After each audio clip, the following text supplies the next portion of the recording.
Hello and welcome you all in the class of zoology. In this video lectures I will explain you about the affinities of Branchiostoma with different groups of animals. Okay, so the question get rise in your mind that what is meant by the affinities. Affinities are nothing but the animals, they will show the certain characters similar to that of the other groups of the animals. This type of the characters are known as the affinities of the respective animals. Okay, so we compared these Branchiostoma or the Amphioxus with different groups of animals, and on the basis of these we will infer that in which group of the animal the Amphioxus show the more similarities and dissimilarities. Now first of all we will focus on to the affinities of Amphioxus.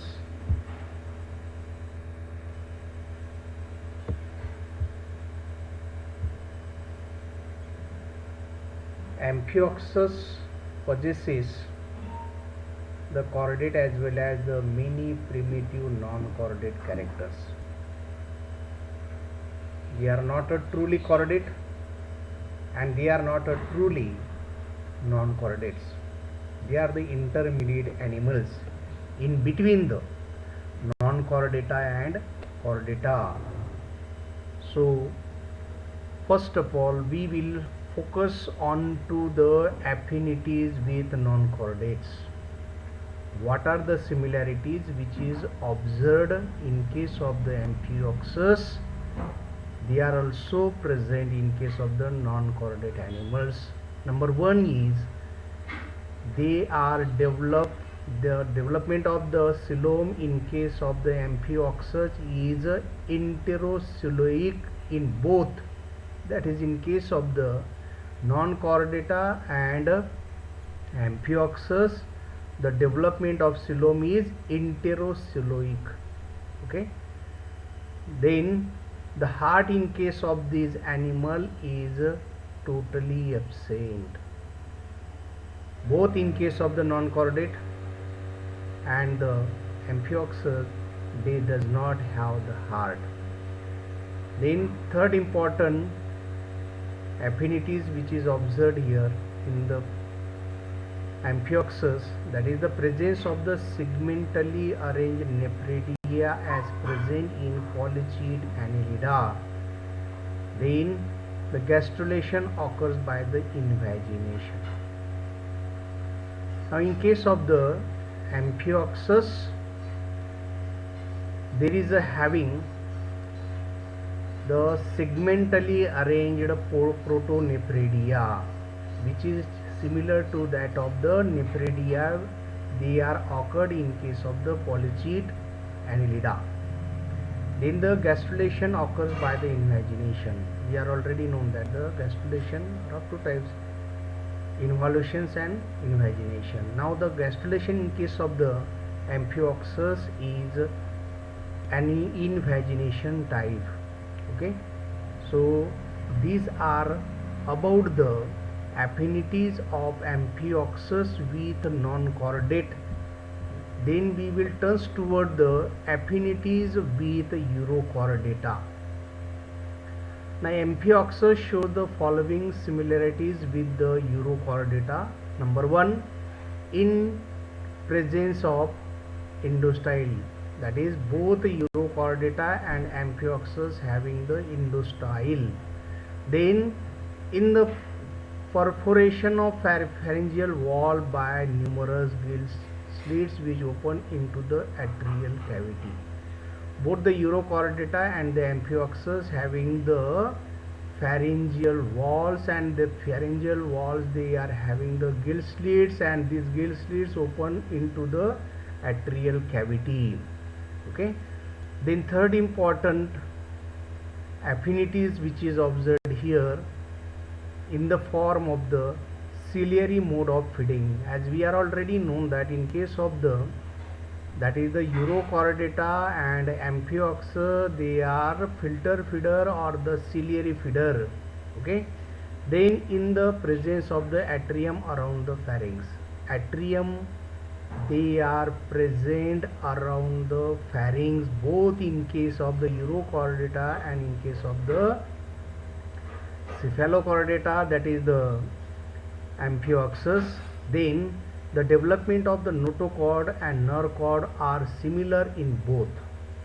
In case of the urochordata and the amphioxus, the development of notochord and the nerve cord are similar in both groups. Okay, that is in the cephalochordata and the urochordata. However, amphioxus differs from urochordates in the following respects. Number one, urochordates are sedentary but amphioxus is free living. Now we are already known that the urochord, they are permanently remain attached to the substratum, whereas the amphioxus, they are having the ability to freely swim in the water. They are burrowing animals. Then the taste is present in case of the urochordates but absent in case of the amphioxus. Taste are totally absent in case of the amphioxus. Then alimentary canal is straight in case of the amphioxus, but in case of the urochordata it becomes U shape in urochordates. Then nephridia present in amphioxus are absent in the urochordates. In case of the amphioxus there is having the protonephridium, but in case of the urochordates there is not having the nephridia. Then the heart is absent in the amphioxus but present in the case of the urochordates. These are the dissimilarities. Okay, then gonoducts are absent in amphioxus but present in the urochordates. Amphioxus is unisexual but ascidians are bisexual and asexual reproduction is also reported in them. Okay, now these are the affinities, that is of the amphioxus with urochordates by comparing their similarities and the dissimilarities.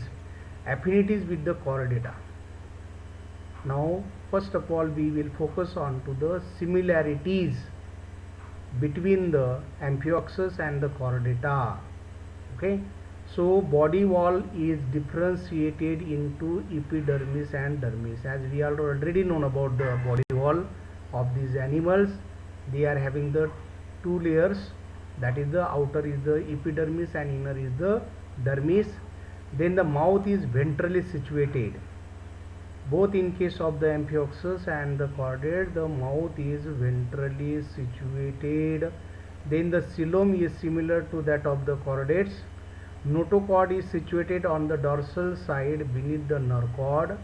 Then presence of the midgut diverticulum that can be compared with the liver of higher vertebrates or true chordates. Then pharyngeal gill slits are present in case both the chordates and the, that is the amphioxus. Then dorsal tubular nerve cord is also present both in case of the chordates and in case of the amphioxus. Myotomes are also present both in case of the amphioxus and the chordates. Then the development is similar to that of the chordates. Presence of the hepatic cystine. Okay, these are all about the similarity which is occurred in case of the protochordata, that is the amphioxus, and the chordata, that is the true chordates. Then dissimilarities. Okay, now however it differs from higher chordates in following respects. Number one, absence of head, brain and cranium. In case of the amphioxus there is not having the head, brain and the cranium. Then presence of the single layered epidermis. Then ciliary mode of feeding. Then heart is absent. Presence of the atrium and the around the pharynx. Presence of the colorless blood without respiratory pigments. Absence of the special sense organs like the eyes, ears and the other sense organs, and absence of the kidneys. Okay, now these are the dissimilarities in case of the chordate and the amphioxus. As we are already known that in case of the true chordate there is having the well developed head, brain and the cranium, okay, but in case of the amphioxus there is not having the distinct head and they does not have the cranium, okay. Then they have the single layer of the epidermis, okay, but in case of the chordate there is having the double layered epidermis. Then the ciliary mode of the feeding which is occurred here in case of the amphioxus, okay. Then in case of the true chordates the mode of feeding is different. Heart is totally absent in case of the amphioxus, but they are truly present in case of the chordate. That is, in case of the pisces, amphibian, reptiles, aves and mammals there is having the well developed heart. In case of the pisces there is having the two chambered heart. In case of the amphibians there is having the three chambered heart. In case of the reptiles there is a partially divided ventricles, and in case of the aves and the mammals there is having the completely divided four chambered heart, okay. So these are the dissimilarity which is observed in case of the amphioxus and the higher group of the chordates. Then presence of the atrium and the around the pharynx. In case of the amphioxus there is having the pharynx and atrium. The pharynx which is present in the atrium, okay. Presence of colorless blood without respiratory pigment, but in case of the pisces, amphibians, reptiles, aves and mammals there is having the red color blood due to the presence of the hemoglobin pigments. Then in case of the, that is the absence of the special sense organs like the eyes, ears and the other sense organs. Now in case of, as we are already known about the amphioxus, they does not have the true eye. Instead of this there is having the ocelli. Then they does not have the ears and other sense organs. Then they does not have the kidneys. Instead of kidney there is having the protonephridium. On the basis of the above discussion it can be concluded that the amphioxus seems to be a simplified or degenerate chordates. The specialized characters are secondary adaptation based on the peculiar mode of the life. Amphioxus is definitely a chordate, but it cannot be placed with urochordates or the pisces. Therefore, it is a place near the urochordates as a subphylum, that is the cephalochordata. Okay. So here we also compared these cephalochordata with that is the agnatha. That is affinities of agnatha. The chordate characteristics of cyclostomes are clear cut. They represent the most primitive members among the living vertebrates. Now here in case of the agnatha, that is the notochord get replaced by the true vertebral column. But in case of the cephalochordata, that is the notochord remain persist throughout their life. The similarity of the several features of the amniotic larva of the lampreys with the cephalochordates, that is the branchiostoma, indicates primitive relationship, but the adult cyclostomes have certain specialized as well as the degenerate features as adaptations to parasitic habits. Thus the affinities of the cyclostomes may be best described by the discussing their primitive, advanced, specialized and the degenerative characters as under. Now the primitive characters they are: number 1, resemblance with the cephalochordates, that is branchiostoma. The adult cyclostomes and the branchiostoma have many characters in common, such as the lack of the jaws, exoskeleton, paired fins and the gonads, persistent and the continuous notochord. Third is the segmented muscle blocks or the myotomes. Fourth is the numerous gill slits.